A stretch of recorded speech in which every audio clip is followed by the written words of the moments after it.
Salve, meus amigos do canal Detetives Vascaínos. Nos embalos de sábado à noite eu tô chegando com as notícias do Vascão, que tem um duelo super importante amanhã à noite em São Januário diante do São Paulo. O jogo é muito tarde, mas não importa.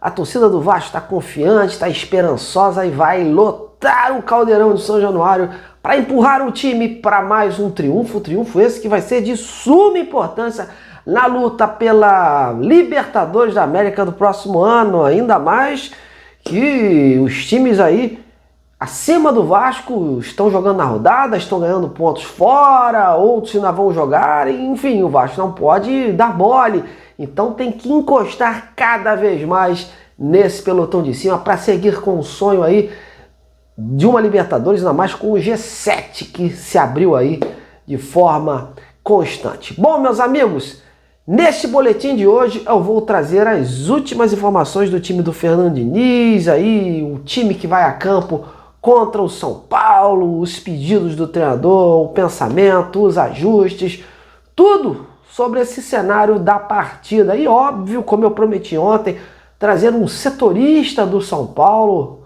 que vai falar lá diretamente de São Paulo para informar como chega a equipe do Crespo.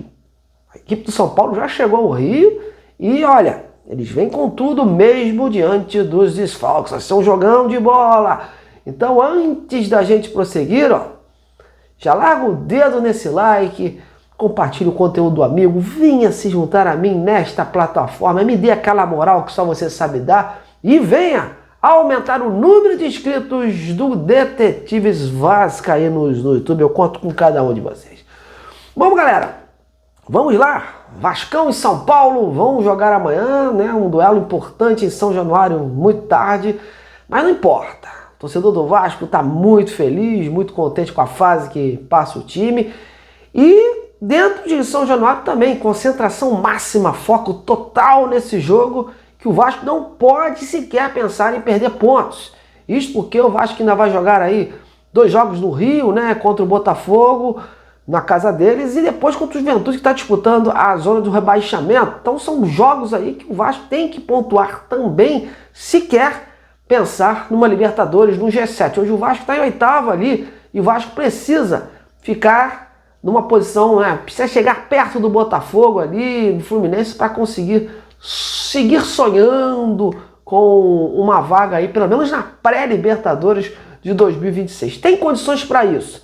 Se seguir jogando o que sabe, não marcando bobeira, não revivendo aquelas bobeiras que fazia, perdendo pontos bobos no final dos jogos, tem totais condições. E o Fernando Diniz está confiante também, mas óbvio, está com os pés no chão, quer que os seus jogadores aí se conscientizem da importância dessa partida. O Vasco no primeiro turno ganhou do São Paulo lá no Morumbi por 3-1, mas isso não quer dizer nada, é outro contexto, é outro panorama. O São Paulo também vem de uma campanha irregular, mas o São Paulo está abaixo do Vasco, está um pontinho abaixo do Vasco ali, e com essa situação do G7, eles estão motivados, muito motivados em querer aí conseguir recuperar esses pontos perdidos em casa, vencendo a equipe do Vasco, para poder passar o Vasco e seguir sonhando aí também com uma vaga na Libertadores da América do ano que vem. Então, o São Paulo logo, já o setorista deles vai falar aqui, tem desfalques importantes, mas eles vêm motivados, eles querem vencer o Vasco. E por isso o Fernando Diniz alertou para os perigos do time paulista, quer a sua zaga concentrada, né, para este duelo. E uma das teclas que o Fernando Diniz mais bateu nesta semana foi em relação ao sistema defensivo, né? Ele está satisfeito com o sistema ofensivo e ele teve olhos mais para o sistema defensivo, embora o Vasco não tenha tomado gol nesses últimos jogos. Mas nunca se sabe, por isso ele quer manter a sua constância do sistema defensivo, quer os seus jogadores de laterais aí buscando a recomposição, o Barros se posicionando, acertou o posicionamento ali do Barros com o Tietê, e treinou muito a bola aérea, né? Porque o São Paulo também é um time que faz uso disso, né? Tanto com os seus zagueiros como com os seus atacantes. Então, a semana foi considerada produtiva. Fernando Diniz acredita que o Vasco tem tudo para colocar em prática, desempenhar aí o que fez nos treinamentos, e que o desempenho acompanhe o resultado e o Vasco consiga novamente esses 3 pontos aí para seguir sonhando, porque na altura do campeonato perder pontos, ainda mais em casa, para um time que quer buscar a Libertadores e com um cenário aí atraente de um G7, é complicado, né? Então, por isso, o Fernando Diniz alertou ao máximo a equipe. Para esta partida, o Ryan está voltando, né? O Barros vai atuar ao lado do Tietê, que foi realmente confirmado ali como o meio-campista da preferência do Fernando Diniz. O Hugo Moura perdeu muitos pontos importantes após aquela expulsão. E o Verratti, mais uma vez, vai começar a iniciar a partida no banco de reservas, porque o Fernando Diniz acredita que esse ataque encaixou, esse ataque veloz. Então ele quer ainda seguir atuando com um ataque mais velocista lá na frente, deixando o Verratti pro segundo tempo. Mas a gente acredita que outros atletas vão ser colocados aí no segundo tempo, como o próprio Matheus França, o próprio David, enfim, jogadores que também são de suma importância para o plano tático que o Fernando Diniz desenha para esta partida. Bom, uma situação importante a pontuar. O Vasco está com o alerta ligado para esse jogo. Isso porque ele conta com jogadores importantes pendurados para a sequência do campeonato. E uma sequência importante na luta pelo G7, como eu já falei, pegando o Botafogo, que hoje está acima do Vasco. O Botafogo empatou hoje, conseguiu um pontinho importante lá contra o Mirassol, um jogo muito ruim por sinal, e vai jogar também contra o Juventude, sendo esses 2 jogos no Rio, mas um deles contra a equipe gaúcha, que disputa a zona de rebaixamento em São Januário. Então fica aí esse cuidado para não tomar cartões por bobeiras, né? E o próximo jogo é um clássico importante e na casa deles. Então, entre os pendurados, tem 3 titulares absolutos do Fernando Diniz, que é o lateral direito Paulo Henrique, super importante, passa super importante pela direita, o volante Tietê, esse nem tanto, e o atacante Nuno Moreira, que também vem se destacando muito, dialogando ali com o Coutinho. Além deles, ainda tem o David, que vira e mexe um coringa ali, né, entrando no segundo tempo. Ele também está pendurado. E na altura do campeonato, você perder jogadores úteis do esquema do treinador é muito complicado. É fortalecer o adversário. E o Vasco se encaixou, né?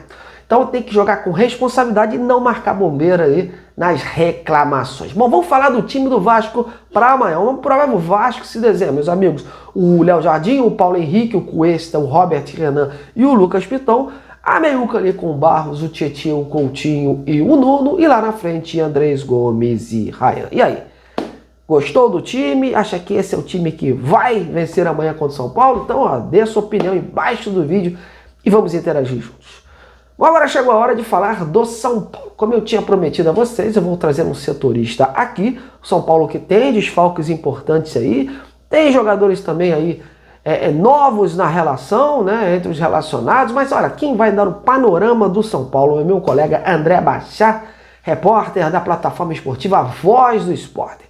O André chega agora com as últimas informações do time do Hernan Crespo. Fala aí, André.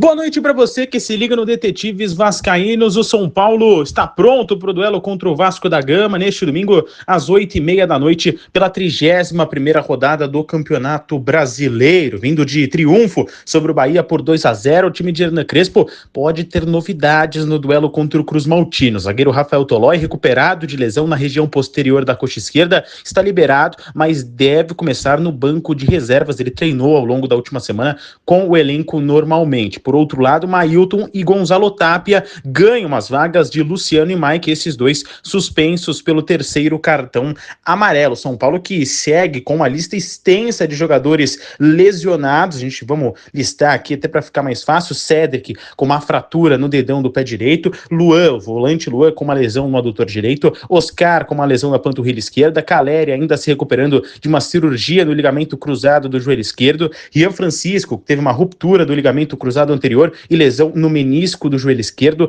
André Silva com uma lesão no ligamento cruzado posterior e estiramento no ligamento cruzado anterior do joelho direito, Wendel com uma ruptura parcial da fáscia plantar do pé esquerdo e Leandro com dores no joelho esquerdo, além do atacante Juan Dineno, que passou por uma artroscopia no joelho direito, ele sentia dores no local. A boa notícia é que Cédric e Caleri já estão em fase final de recuperação lateral, deve retornar já em 2025, já o Caleri probabilidade é maior de retorno no início de 2026. Para o duelo contra o Vascão, a provável escalação do São Paulo deve ter Rafael no gol, Alan Franco, Arboleda e Ferrarese, o trio defensivo, com Mailton como ala na direita, o meio de campo ali composto por Pablo Maia, Bobadilla e Marcos Antônio, e como ala pela esquerda, Enzo Dias, a dupla de ataque formada por Lucas Moura e Gonzalo Tapia, os bastidores do tricolor que seguem bem quentes, ainda assim a confirmação da sequência no comando do Soberano para 2026. Hernan Crespo deixou muito claro para a diretoria algumas das demandas que ele precisa